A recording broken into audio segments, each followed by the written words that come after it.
Hello students, good evening. Sir बस गए क्या? हाँ, चार तो बस गए। आपसे मिलने का समय हो गई। मैं अशोक सर आप सभी स्टूडेंट का अपने YouTube चैनल में free online physics numerical classes में स्वागत करता हूँ। तो आओ आज, ठीक है, आगे बढ़ाते हुए हम लोग एक न्यूमेरिकल्स का एक मजेदार पोर्शन पढ़ रहे हैं। आप में से जो भी पढ़ रहे हैं अब उनको तो थोड़ा थोड़ा हैबिट भी होता चला गया होगा। एक रेगुलर वे में आप वीडियो को देख रहे हैं, बना रहे हैं, अपडेट हो रहे हैं, तो विश्वास रखिए कि ये आपको बहुत ज्यादा बेनिफिट देने वाला है। ठीक है, उसी क्रम में आज आपको अगला वीडियो लेके चल रहे हैं, वो इक्विलिब्रियम पर बेस्ड है। वो इक्विलिब्रियम पर बेस्ड है। इक्विलिब्रियम का 2 वीडियो आपको हम भेजेंगे बारी बारी। हम बड़ा बड़ा वीडियो नहीं चाहते, छोटा छोटा लेकिन आपके लिए बेस्ट करता हुआ। तो आइए इसी क्रम में हम लोग शुरुआत करें इक्विलिब्रियम पर बेस्ट क्वेश्चंस। तो देखिए इक्विलिब्रियम का जो कॉन्सेप्ट होगा, जैसे कंसेप्चुअल वीडियो बनाए थे कि जब भी क्वेश्चन में इक्विलिब्रियम का कंसेप्ट हो, जब भी क्वेश्चन में इक्विलिब्रियम का कंसेप्ट हो, तो आप उसको ध्यान रखिए कि वो बनाने का एक तरीका एफबीडी, बनाने का एकमात्र तरीका एफबीडी, फ्री बॉडी डायग्राम। जो ऑब्जेक्ट इक्विलिब्रियम का बात कर रहा है उसका फ्री बॉडी डायग्राम बनाने से आपसे क्वेश्चन आराम से बनेगा, अड़ेगा आपसे क्वेश्चन बहुत ही आसानी से बनेगा। आओ उसका कुछ क्वेश्चन दिखाते हुए चले। क्या बोला? लो पहला क्वेश्चन, अड़ेगा ए प्रोटॉन अड़ेगा फ्लोट्स इन ए रीजन, किसी रीजन में एक फ्लोट्स कर रहा है इन ए रीजन। तो क्वेश्चन ये कर रहा है कि find the magnitude and direction of electric field, direction of electric field का मैग्नीट्यूड और डायरेक्शन निकालिए। क्या बोला? A proton floats in the region, find the magnitude and direction of the electric field, find the magnitude and direction of the electric field. समझो क्या बोले, समझ में नहीं आया क्वेश्चन है? एक प्रोटॉन, मान लो ये चौक एक प्रोटॉन है, यहां पर छोड़ दे, फ्लोट्स का तैयार के अब आगे बढ़ने वाली बात नहीं, हर जगह मतलब नहीं, लटक जाए। जैसे ये फ्लोट्स क्या होता है, चौक है, छोड़े तो क्या हो, गिर जाएगा। एक चौक है, अगर हम छोड़े तो गिर जा रहा है। लेकिन क्या बोला, एक प्रोटॉन है, वो अगर हवा में छोड़ दिए, रिलीज कर दे, तो वो गिर नहीं रहा है, फ्लोट्स कर रहा है, तैर रहा है, लटका हुआ है, गिर नहीं रहा है। तो पूछा कि ऐसा जादू कैसे हो रहा है, यहां पर कुछ जादू बात हो, गिरना चाहिए था जो गिर नहीं रहा है, क्या हुआ होगा? तो बताइए कि इस जगह में कोई इलेक्ट्रिकल स्वाभाविक क्यों नहीं गिर रहा है? इसका मतलब उस पर ग्रेविटेशनल के अलावा और कोई ना कोई फोर्स काम कर रहा होगा, ग्रेविटेशनल के अलावा और कोई ना कोई फोर्स काम कर रहा है, जिसके परिणाम स्वरूप ऑब्जेक्ट नीचे नहीं गिर रहा है। हम लोग को, ठीक है, वो फोर्स निकालना है। तो यहां पर आपसे अगला लाइन में पूछा कि find the magnitude and direction of electric field, मतलब वो जादू दिखाने वाला फैक्टर कौन, वो जादू दिखाने वाला फोर्स कौन हो गया? Electrical field. वो इलेक्ट्रिकल फील्ड ऑब्जेक्ट पे एक दूसरा फोर्स लगा रहा है जो ऑब्जेक्ट को गिरने से रोक रहा है। ये बड़ी क्या, गिरने से रोक रहा है, मतलब ये अपना कॉमन सेंस सोचो, क्या हुआ, एक ऑब्जेक्ट नहीं गिर रहा है, क्यों नहीं गिरा? मतलब कोई तो ऊपर से पकड़ा होगा, कोई ऊपर दिशा में फोर्स लगा रहा होगा, और वो फोर्स का वैल्यू आपका कौन है? तो इस क्वेश्चन में वो जादू कौन दिखा रहा है? Electrical field. तो उस इलेक्ट्रिकल फील्ड का वैल्यू निकालना है। मतलब इतना बता सकता है, बताओ इससे पहला सोच, पहला समझ कि वो इलेक्ट्रिकल फील्ड, जो इलेक्ट्रिकल फील्ड है वो किधर फोर्स लगा रहा होगा? वस्तु पर एक फोर्स तो नीचे लग रहा है mg, नहीं, अब दूसरा फोर्स किधर लगेगा? वस्तु गिरे नहीं, कॉमन से सोचो, इलेक्ट्रिकल फील्ड किधर है बाद में सोचेंगे, लेकिन बताओ वस्तु पर दूसरा फोर्स किधर लग रहा होगा? इलेक्ट्रोस्टैटिक फोर्स किधर लग रहा होगा? स्वाभाविक है ऊपर की ओर। अगर वो ऊपर की ओर नहीं लगता तो वस्तु गिर गया होता। साथ में वो इलेक्ट्रोस्टैटिक फोर्स का वैल्यू mg के बराबर है। मतलब एक समझ सोचो, अगर वस्तु पर इलेक्ट्रोस्टैटिक फोर्स लग रहा है ऊपर की दिशा में, वो भी mg के बराबर, तभी ना वस्तु रुका हुआ है। अगर अगर इलेक्ट्रोस्टैटिक फोर्स कमजोर होता वस्तु अभी तक गिर गया होता। अगर इलेक्ट्रोस्टैटिक फोर्स मजबूत होता तो वस्तु ऊपर उड़ने लगता। यहां पर ऐसा कुछ भी नहीं हुआ, फ्लोट्स कर रहा, रुका हुआ, तैरा हुआ, लटका हुआ है, इक्विलिब्रियम में है। तो आपसे कह रहा है कि ये वाला वैल्यू निकालना है। तो इतना आपका कॉमन सेंस हुआ कि वस्तु लटका हुआ है, इक्विलिब्रियम में है। ठीक बात। तो हम लोग यहीं से कंसेप्ट शुरू करते हैं कि as proton is in equilibrium, अड़ेगा एज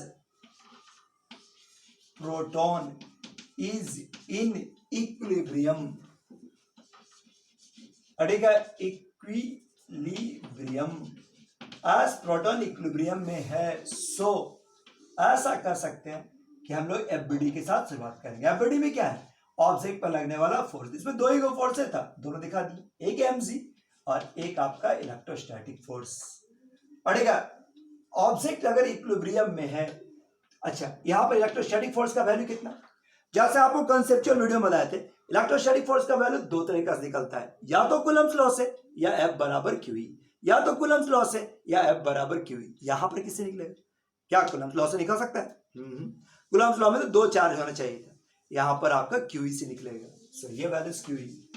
अब क्यूई, अब तुम्हारा फोर्स की दिशा ऊपर, चार्ज प्रोटॉन पॉजिटिव है, इसलिए इलेक्ट्रिकल फील्ड और फोर्स की दिशा सेम रहा होगा। As charge is positive, so electric field का वैल्यू फोर्स की दिशा में, यानी कि हियर ऐसा कह सकते हैं कि E इज अपवर्ड, अपवर्ड रहेगा। एक तो डायरेक्शन निकाल लिया, मैग्नीट्यूड ऑल्सो हम लोग ये भी सीखे इस क्वेश्चन में, चूंकि वस्तु गिर नहीं रहा है तो ये दोनों फोर्स बराबर। सो क्यू बराबर क्या हो गया, एमजी की का ई चार्ज का वैल्यू 1.6 × 10⁻19 कूलम, ई का वैल्यू आपको निकालना है। मास का वैल्यू, प्रोटॉन का मास, प्रोटॉन का मास बढ़ा और आंसर निकाल सकते हैं। ई का वैल्यू 1.6 × 10⁻19 कूलम, ई ये 1.67 × 10⁻27 kg जी। लो सब कुछ डाल दिया हुआ है, क्या आप इलेक्ट्रिकल फील्ड का वैल्यू नहीं निकाल सकते? अब यहां से बढ़ाइए, आराम से इलेक्ट्रिकल फील्ड का वैल्यू निकल जाएगा। क्या यहां तो ठीक है?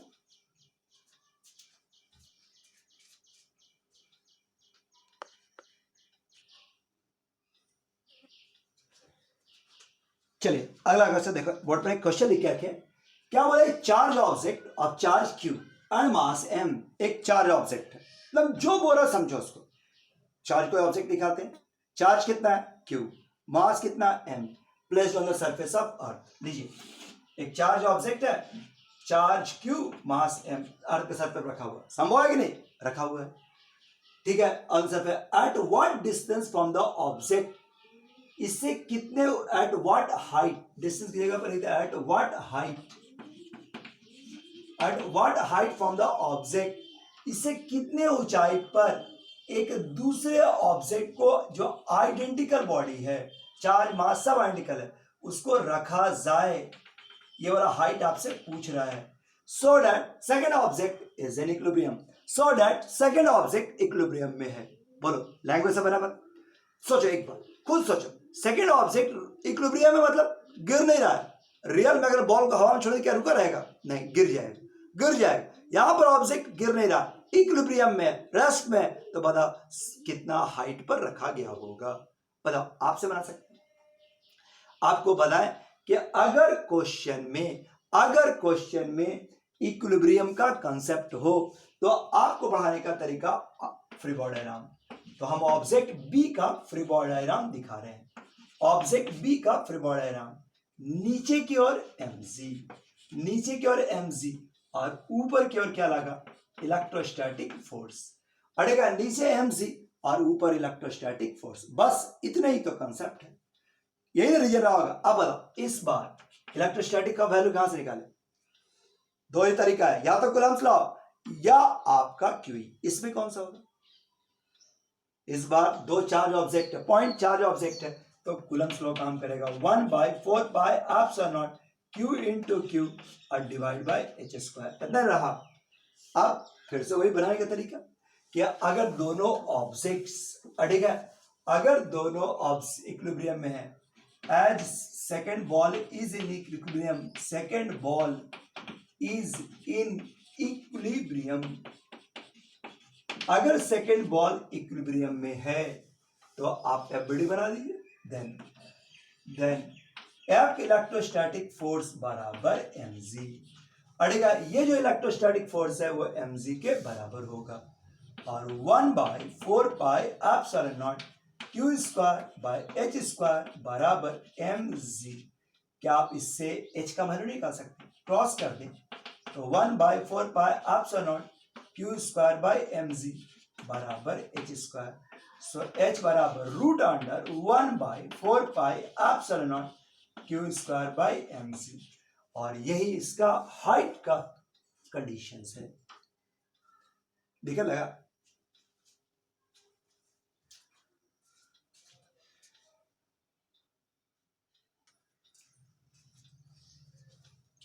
हाँ, अब एक क्वेश्चन देखो, एकदम सिमिलर ही क्वेश्चन है, लेकिन एक क्वेश्चन बोर्ड पर और लिख के रखे, वो देखो। Correct, two identically charge object, दो आइडेंटिकली चार्ज ऑब्जेक्ट है, दो ऑब्जेक्ट आइडेंटिकली चार्ज, मतलब दोनों पर चार्ज बराबर, मास प्रति का कितना है 100 ग्राम, ठीक है, are placed on so in the figure. ये फ्रिक्शनलेस सरफेस है, फ्रिक्शनलेस। अब यही में फ्रिक्शन भी डाला सकता है, लेकिन अभी हम फ्रिक्शनलेस लिए हैं। ठीक है, charge object so that the system is in equilibrium. अब पूछ रहा है कि बताइए दोनों पर कितना चार्ज डाला जाए ताकि सिस्टम इक्विलिब्रियम में रहे। दोनों पर कितना चार्ज डाला जाए ताकि सिस्टम इक्विलिब्रियम पर रहे, बोलो बनेगा आपसे? सिस्टम इक्विलिब्रियम में रहे तो फोर्स का वैल्यू पूछ रहा है। तो एकदम सीधा सा कंसेप्ट, जैसे इक्विलिब्रियम का नाम लिया, जैसे इक्विलिब्रियम का नाम लिया मतलब एफबीडी, आराम से आप एफबीडी बनाइए और क्वेश्चन बन जाता है। ऑब्जेक्ट ए और ऑब्जेक्ट बी दिखाते हैं। पढ़ेगा आपसे क्या पूछा, कितना रखा जाए ताकि सिस्टम इक्विलिब्रियम में रहे। हम ऑब्जेक्ट बी का एफबीडी बना रहे हैं। ऑब्जेक्ट बी, बताओ इस पर कौन कौन फोर्स लगेगा? एक तो नीचे mg, अड़ेगा यहां पर नीचे mg, और ये आपका नॉर्मल सतह लगाएगा, ये आपका नॉर्मल, और कोई फोर्स। अब इसके कारण ये रिपल्सन, इलेक्ट्रोस्टैटिक फोर्स, अड़ेगा ये तीन फोर्स रहा है। अड़ेगा अब अगर आप फ्री बॉडी डायग्राम को आप जानते हैं 11th के हिसाब से, तो मोशन का दिशा और मोशन से परपेंडिकुलर जो दिशा रहेगा उसको तो फोर्स का कंपोनेंट नहीं तोड़ते हैं और बाकी का तोड़े, या हॉरिजॉन्टल वर्टिकल से भी तोड़ सकते हैं। तो हम इसमें किसका तोड़ना होगा? एन का तोड़ेंगे नहीं तोड़ेंगे? ये मोशन का दिशा ये वाला, ये मोशन से परपेंडिकुलर, एन को टच नहीं करेंगे, एन को जस का तस छोड़ेंगे। इलेक्ट्रोस्टैटिक को भी जस का तस, किसको रहा? mg। देखो यहां पर किताब ये एंगल दिया हुआ है 60 डिग्री, तो ये वाला कितना हो गया 30, यही ना 60 है, तो ज्योमेट्री से निकालो, ये 60 ये 30, तो ये वाला क्या हो गया 60 डिग्री। सो इस दिशा में क्या हो गया mg cos 60, और इस दिशा में आपका आ गया mg cos 30, mg cos 60 और mg cos 30, बस इसका काम खत्म। अब ऑब्जेक्ट इक्विलिब्रियम में है, ऑब्जेक्ट्स इक्विलिब्रियम में है, तो बस इसका फायदा लो, ये दोनों इसको बराबर, ये दोनों इसको बराबर, ये दोनों इसका बराबर, ये दोनों इसका बराबर। इसी कंसेप्ट को यूज करें ना। नॉर्मल फोर्स बैलेंस कर रहा है mg cos 60 को, और साथ में इलेक्ट्रोस्टैटिक फोर्स बैलेंस कर रहा है mg cos 30 को। बस इतने ही कॉन्सेप्ट पर बढ़ा देना था और क्वेश्चन बन जाता है। इलेक्ट्रोस्टैटिक फोर्स बैलेंस करेगा mg cos 30 को, और देन प्रोसीड्स। अड़ेगा इलेक्ट्रोस्टैटिक फोर्स का फॉर्मूला क्या होता है? फॉर्मूला mg, देख लो इलेक्ट्रोस्टैटिक फोर्स का फॉर्मूला, यहां से इलेक्ट्रोस्टैटिक फोर्स का फॉर्मूला क्या रहेगा? QE वाला नहीं, Coulomb's law, 1/4 pi epsilon not Q1 Q2, ये Q था, Q दोनों ऑब्जेक्ट पर Q स्क्वायर, और डिवाइड बाय दूरी कितना दिया हुआ था? दूरी आपका 2 मीटर था ना, 2 था, अगर कुछ दूसरा हो तो बैठा लेना, Q square R square, mg 100 ग्राम था 0.1, g का वैल्यू 10 √3/2, इसका वैल्यू 9 × 10⁻9 दस क्यू स्क्वायर बाई 4, ये कैलकुलेशन करोगे तो 1, और ये हो गया √3/2। अब बताओ क्या आप आपसे बनेगा? 4 √3 डिवाइड बाई 18 × 10⁻9 क्यू स्क्वायर। तो क्या आप इससे क्यू कमा नहीं निकाल सकते? तो ये आपका प्रोसेस, ये आपका कॉन्सेप्ट।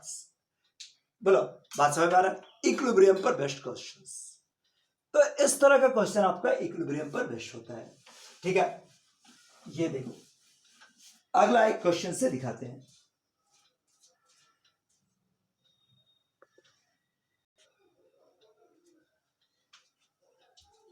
देखो अब क्वेश्चन तुम्हारे पास क्या लिखे, कह रहे टू आइडेंटिकली चार्ज ऑब्जेक्ट, दो आइडेंटिकल चार्ज ऑब्जेक्ट बिल्कुल एक समान, चार्ज कितना 10 1, इज सस्पेंडेड, लटकाया गया फ्रॉम ए कॉमन पॉइंट्स। पर जो बोल रहा कर दो, क्या बोला कि दो आइडेंटिकली चार्ज ऑब्जेक्ट, बिल्कुल आइडेंटिकली, उसको एक कॉमन पॉइंट से लटकाया गया। कैसे लटकाया गया? बाय टू इंसुलेटिंग स्ट्रिंग, दो धागा की सहायता से। अब प्रत्येक धागा वर्टिकल के साथ कितना एंगल बना रहा है? तो 30 डिग्री का एंगल बना रहा है, 30 डिग्री का एंगल बना रहा है with the vertical at equilibrium. Find the mass of each object. पर सिचुएशन समझो, अगर तुम सब फील करना चाहते हो ना क्वेश्चन को, तो ऐसा है, सोचो एक रिजिड सपोर्ट है, नहीं, ये कॉमन पॉइंट, यहां से दो धागा के सहायता से, देखो दो धागा के सहायता से बॉल लटका हुआ है, ऐसा हो सकता है ना? अगर हम रियल लाइफ में सोचो, ऐसा लटका के रखे तो क्या होगा? बॉल ऐसे लटक जाएगा। दोनों का मास सेम था, मान लो चार्ज नहीं दिए तो धागा से लटका ऐसे लटक जाएगा। अब क्या हुआ? एक आदमी दोनों को चार्ज दिया, एकदम महसूस कर, फिर हम रियल लाइफ महसूस कर, घर में छत देखो, वहां से लटका हुआ ऑब्जेक्ट, दो टकरा रहा है, नहीं, अब दोनों के पास चार्ज दिए, क्या हुआ? चार्ज सेम चार्ज था, लाइक चार्ज है, रिपल्सन, रिपल्सन अनुभव करने के बाद क्या हुआ होगा? ठीक है, रिपल्सन के बाद कुछ ऐसा फैल के रुके। तो यही बोल रहा है कि जब उसको रिलीज कर दिया गया तो उस समय जो धागा है वो कितना एंगल बना रहा है? 30 डिग्री का एंगल बना रहा है। धागा जो है वो वर्टिकल के साथ 30 डिग्री का एंगल बना रहा है। तो बताइए कि अगर उसका चार्ज दे दिया, ऑब्जेक्ट का चार्ज दे दिया, तो बताइए मास क्या है? अटेगा मास क्या है? जबकि चार्ज गिवन है, अटेगा Q is given, charge given है, आपसे मास का वैल्यू मांग रहा है, मास का वैल्यू मांग, बोलो आपसे बने। मेरे केवल क्वेश्चन समझ में आएगा नहीं, बस पहला क्वेश्चन फीलिंग के साथ पढ़िए, मन लगा के पढ़िए, तब समझ में आएगा। अब आओ, तो जहां ये क्वेश्चन रहा, अड़ेगा इक्विलिब्रियम, बस हम आपको क्या समझाएं कि अगर क्वेश्चन में इक्विलिब्रियम रहा तो फिर क्वेश्चंस बनाने का बाद रहा सीधे फ्री बॉडी डायग्राम। तो देखिए एक ऑब्जेक्ट का फ्री बॉडी डायग्राम बनाते हैं, किसी का भी, इसका चाहे मान लो हम इसी का बनाते हैं, सेकंड वाला ऑब्जेक्ट का फ्री बॉडी डायग्राम, बता क्या क्या फोर्स लगेगा? एक तो लगा नीचे mg, अड़ेगा ऑब्जेक्ट पर एक फोर्स लगा mg, दूसरा आपका लगा इलेक्ट्रोस्टैटिक फोर्स, और तीसरा लगा ये टेंशन, रस्सी का टेंशन। ये तीन फोर्स इक्विलिब्रियम में, ये तीन फोर्स लग गया, एक हो गया टेंशन, एक हो गया mg, और एक हो गया इलेक्ट्रोस्टैटिक फोर्स। क्या याद बढ़ गया? अब इसमें मोशन का बात नहीं है, हॉरिजॉन्टल वर्टिकल तोड़ दी, ये हॉरिजॉन्टल लाइन और ये वर्टिकल लाइन, हॉरिजॉन्टल लाइन और वर्टिकल लाइन, जो भी फोर्स इस दिशा में उसको टच नहीं करेंगे, वरना एमजी को नहीं तोड़ेंगे, इलेक्ट्रोस्टैटिक नहीं तोड़ेंगे। ठीक है, ये 30 दिया हुआ है, तो ये भी हो गया 30 डिग्री, सो ये वैल्यूज क्या हो गया? t cos 30, और इधर क्या हो जाएगा? t sin 30, यह हो गया आपका t cos 30 और t sin 30। क्या t का कंपोनेंट टूट गया ना?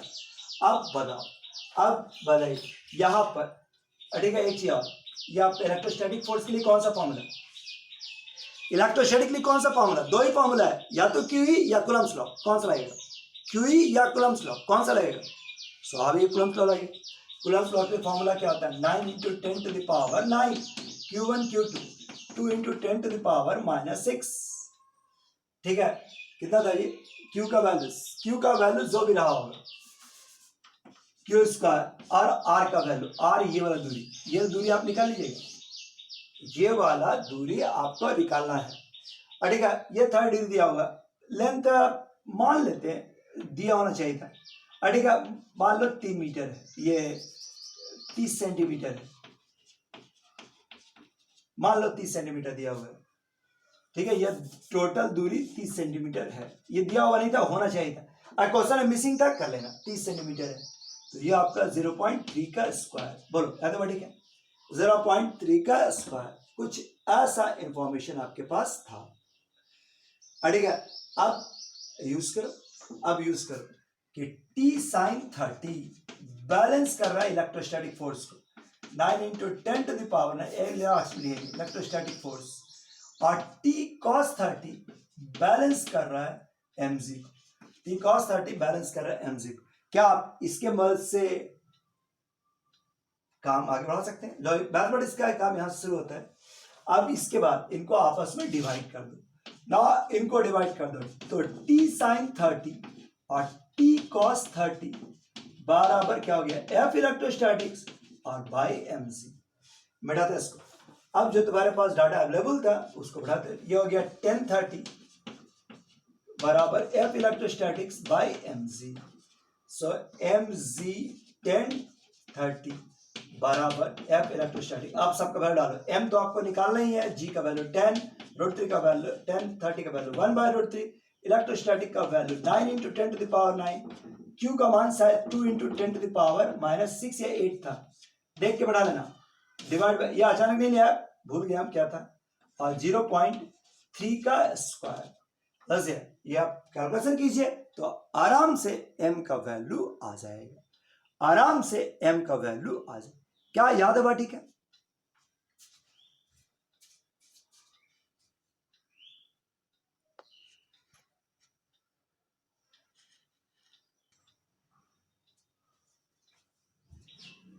चलिए अब आप बोर्ड पर एक क्वेश्चन लिखे, उसको पढ़ो।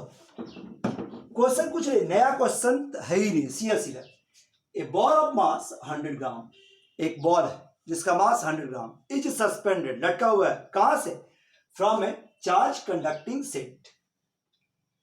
ये एक चार्ज कंडक्टिंग सीट है मान लो, ठीक है, ये आपका एक चार्ज कंडक्टिंग सीट है। अब सीट दिखा तो सकते हैं, यहाँ पर चार्ज कंडक्टिंग सीट है, वहां से उसी में एक लटका हुआ है, ठीक है, charge conducting set, charge density. Vertical charge conducting set का वर्टिकल लिखा हुआ है, ऐसा ही है, मतलब फ्लैट नहीं हो सकता, सीधा है। यहां से लटका हुआ कैसे, मतलब यहाँ पर कील उल रहा होगा, यहां से कुछ ऑब्जेक्ट को, चार्ज ऑब्जेक्ट को लटकाएंगे तो कुछ ऐसे ना होगा, देखो ऐसा लटका हो। पहला ये बात समझ में आया, पर देखो कुछ चीज क्लियर, अपना इंट्यूजन होता है, अपना सेंस, अपना समझ, क्या ऐसा ही रहा होगा। A ball of mass 100 gram is suspended by a vertical charge conducting set of charge density इतना बाय अ स्ट्रिंग, एक स्ट्रिंग की सहायता से, जिसका लंबाई कितना 10 सेंटीमीटर, ये डॉट लिखा है ना, स्ट्रिंग 10 सेंटीमीटर। अब सब कुछ रुका हुआ है, चार्ज डेंसिटी है, बॉल लटका हुआ, लटका हुआ है। अब क्या होगा, ये जो पॉजिटिव चार्ज है ये न्यूट्रल से रुका हुआ है, लेकिन जैसे इस पर चार्ज दोगे क्या होगा, क्या रुका रहेगा, रिपल्सन करंट, या धागा भागेगा, तो ये भागा, ये भाग के यहां पहुंच गया नहीं, और कितना एंगल बना रहा है, तो 30 डिग्री का एंगल बनाने लगा।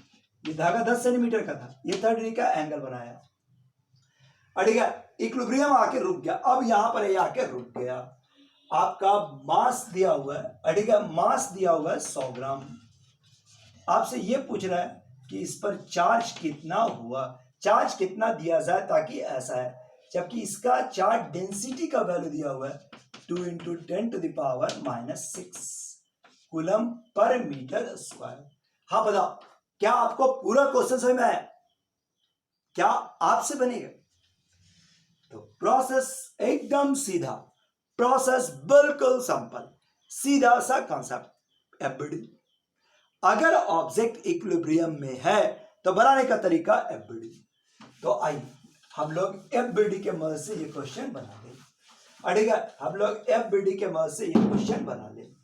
तो इस ऑब्जेक्ट का एफबीडी बना, बता क्या क्या फोर्स लगेगा एफबीडी में, क्या ऑब्जेक्ट पर लेना सारा फोर्स, पर क्या क्या फोर्स लग रहा होगा, सोचो क्या क्या लगा, एक तो नीचे mg, हाँ जी ये mg लग रहा होगा, यहीं पर लगा एक mg, दूसरा इसके कारण इलेक्ट्रोस्टैटिक फोर्स F इलेक्ट्रोस्टैटिक्स, और तीसरा ये टेंशन।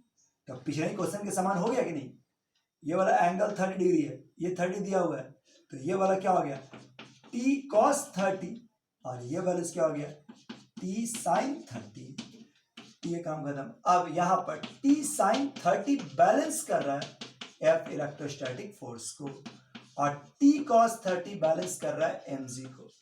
सो आपस में अगर इसको डिवाइड कर दिया जाए, t cos 30 बराबर क्या हो गया F इलेक्ट्रोस्टैटिक्स और बाई mg, t और t का आंसर 1030, ठीक है।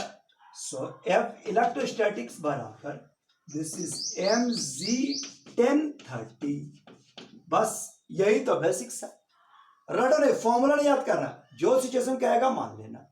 अब बताओ आगे बना सकते हैं, सब कुछ तेरे पास डाटा अवेलेबल है, बड़ा इलेक्ट्रोस्टैटिक फोर्स का वैल्यू इस बार किसके द्वारा, कूलम्ब्स लॉ या क्यूई, कूलम्ब्स लॉ या क्यूई, कूलम्ब्स लॉ नहीं, इलेक्ट्रिक फील्ड। तो ये हो गया क्यूई और ये हो गया mg1030। पता क्यू का मान ही तो निकालना है, इलेक्ट्रिक फील्ड। तो चार्ज कंडक्टिंग सेट के कारण इलेक्ट्रिकल फील्ड का वैल्यू क्या होता है, तो sigma by 2 epsilon not mg1/√3। अब तो आपको भी आइडिया मिल गया होगा, ये क्वेश्चन आसानी से बनने जा रहा है। अड़ेगा क्यू का मान निकालना है, सिग्मा का वैल्यू 2 × 10⁻⁻6 एप्सिलॉन नॉट का वैल्यू, ठीक है 8.854 इंटू अड़ेगा 8.854 इंटू 10⁻⁻12। एम का वैल्यू 100 ग्राम था, जी का वैल्यू 10 और √3। लीजिए सारा डाटा दिया हुआ है, आराम से क्यू का वैल्यू आप निकाल सकते हैं। क्या इतना बात समझ में है? तो आज के लिए इतना ही काफी है। यह वीडियो फिर कल से कंटिन्यू करेगा। अभी इक्विलिब्रियम का टॉपिक खत्म नहीं हुआ, कुछ और क्वेश्चंस लेते हुए हम लोग प्रैक्टिस करेंगे। ठीक है, थैंक यू, बाय बाय।